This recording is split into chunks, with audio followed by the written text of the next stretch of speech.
E olha que interessante por falar em osteoartrose, né? O sujeito vai envelhecendo, vai ganhando osteopenia, vai desgastando a cartilagem e vai perdendo uma coisa chamada de velocidade de marcha.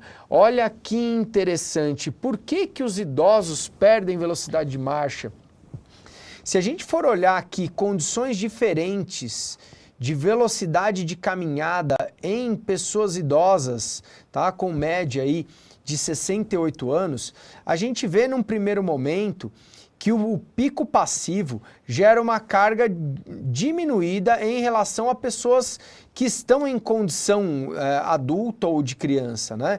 E uma vez que o pico passivo seja diminuído, a gente começa a querer entender por quê. Simplesmente porque ele anda numa velocidade mais baixa.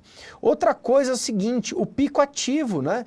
O pico ativo está quase que igual ao peso do corpo, ou seja, ele não consegue jogar a massa do corpo dele para frente. Ele entra numa condição que para que ele consiga continuar avançando, ele praticamente arrasta as pernas.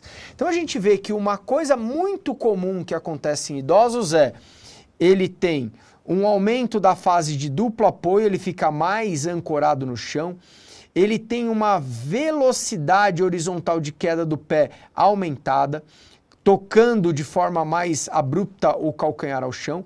Ele não consegue impulsionar, então isso acaba sendo compensado com uma diminuição da carga. Isso gera mais consumo de energia e aumento do risco de queda.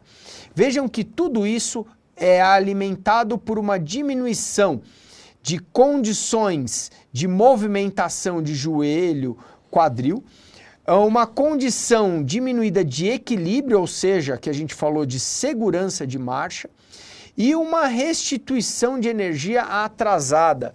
E vejam que tudo isso somado a condições adversas da idade, né? E aqui a gente já citou na nossa primeira aula uma condição muito comum que é o diabetes e as cardiopatias, a capacidade de dificuldade de marcha vai aumentando absurdamente a partir do momento que o idoso vai somando condições, osteoartrose, diabetes, cardiopatias, e isso vai fazendo com que cada vez menos ele tenha a capacidade de caminhada, Pedrão.